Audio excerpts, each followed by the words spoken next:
everyone, I'm Dr. Z. I'm a clinical psychologist specializing in transgender care. Welcome to my channel.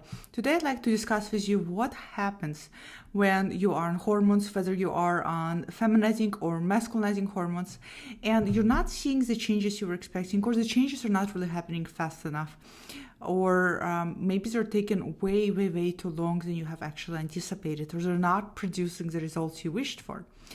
And what happens to you psychologically, so to speak, when that tends to happen.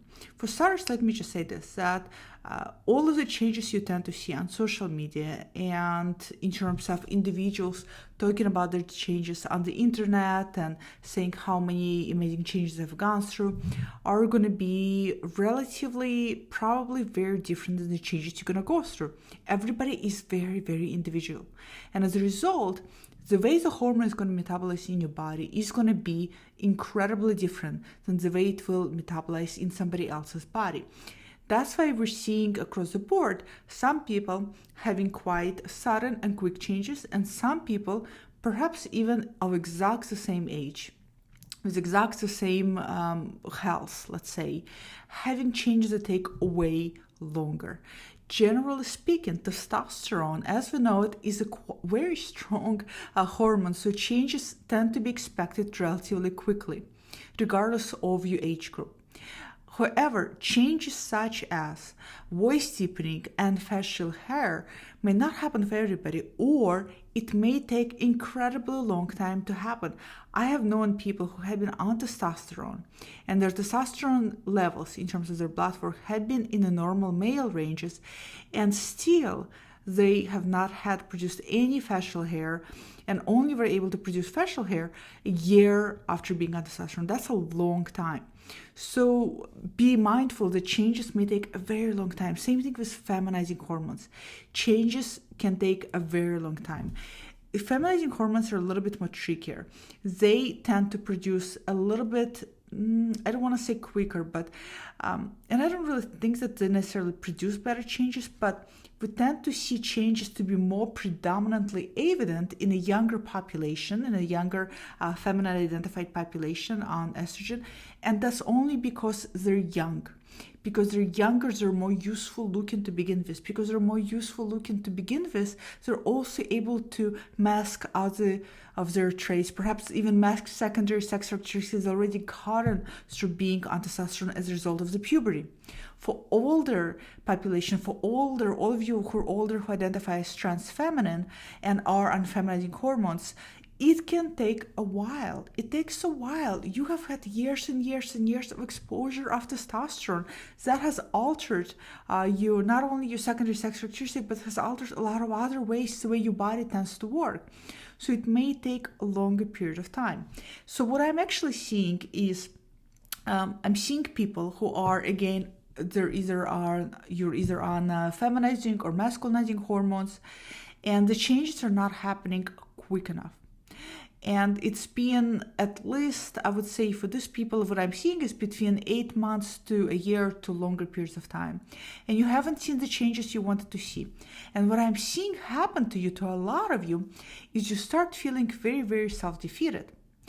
And you start wondering whether you actually, in fact, are transgender. Because if you were transgender, shouldn't the hormones do their work?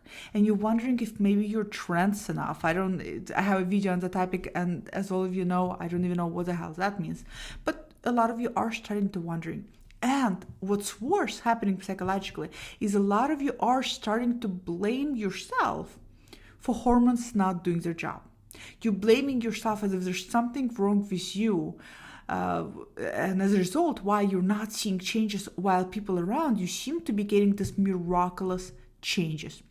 So I wanted to do this video because this is really important. When we see people on social media who boasting about positive changes and boasting about having facial hair growth and testosterone really quickly and voice deepening and their body masculinizing, or breast growth and feminizing hormones and their facial features really feminizing on feminizing hormones and all of those things, usually those people who are boasting tend to be very young. 1. 2, you have to realize that people go on social media when they have things that are positive in their life because they want to talk about it and because they want to share those positive things. That's why you seldom see people on social media who are talking about how long it's been taking them to be actually getting any kind of changes in either feminizing or masculizing hormones. As a result, what you're being exposed to on social media is very skewed. And you're seeing a lot more people boasting about positive things versus boasting about, or not boasting, sharing actually the actuality of how long it can take. This is quite a big problem, and it's quite a big problem because a lot of you tend to go to social media, which is normal, for information, right? This is how I assume you found my channel too, because you were looking for some answers, you were looking for some information. So you go on social media and you see a lot of these people talking about the positive attributes they have experienced. And when you start hormones, you can help yourself, it's inevitable, but you yourself are expecting the same type of expectations that you've seen on social media. And when it doesn't happen for you, you become self-defeated and you're starting to wondering why it doesn't work for you. And in fact, some of you sometimes even doubt your whole transition and even doubt whether you should be going through transition if you're doing something wrong. So you need to really remind yourself that hormones can take a very long time. They can take longer than 1 year. They can take longer than 2 years to either feminize or masculinize. You also have to keep in mind that the extent to which the hormones are actually going to feminize or masculinize you depend on a lot of factors. Depend on your age, depends on already what kind of secondary sexual characteristic you have acquired as a result of the hormone that you were, so to speak, born with when you went through the puberty. That's all going to play an effect. The effect to which your body has already masculinized on testosterone and now you're trying to feminize it, that's a big right there dissonance that you have to realize and to face. Some people, they are not overly masculinized when they seek an estrogen therapy. As a result, you'll see the results being a little bit more fluid, right?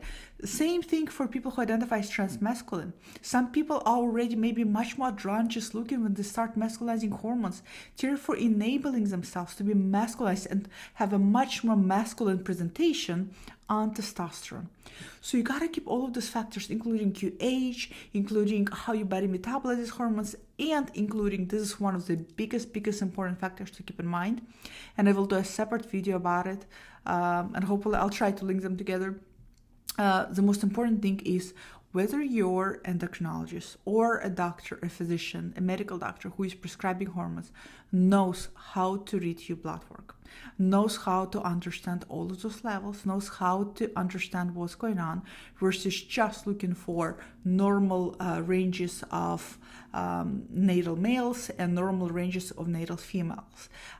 Those normal ranges are not enough. So one has to really understand and know how to read things and what to look for.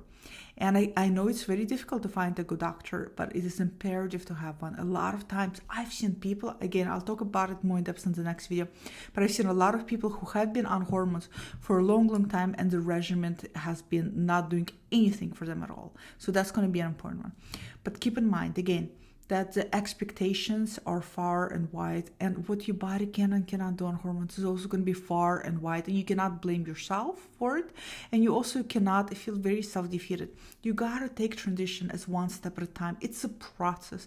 It's a process that is different for everybody else. Somebody may achieve the physical changes relatively quickly, but they may then struggle with integrating other changes of the process, maybe psychological changes of the process, maybe some other form of social changes, or some other type of relational changes.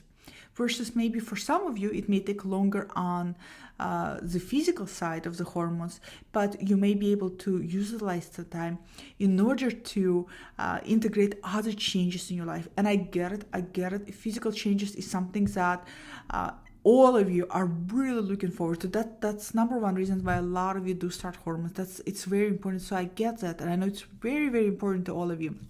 But you cannot defeat time factor, you cannot defeat your body chemistry, you cannot defeat your health issues, you cannot defeat so many other things. So you have to work hand in hand with what you have on hand, and that just, unfortunately, that's just reality of situation. So hopefully this was helpful. Comment below, let me know if you've been in one of those scenarios where you started to really punish yourself, so to say, or feeling really self-defeated that hormones are not doing anything. You're starting to really question your transition. You're starting to really feel like perhaps you're not even transgender. Comment below, share, let me know what helped you, or let me know if you're still struggling, that I would love to be of help to you. And I'll see you all next time. Bye.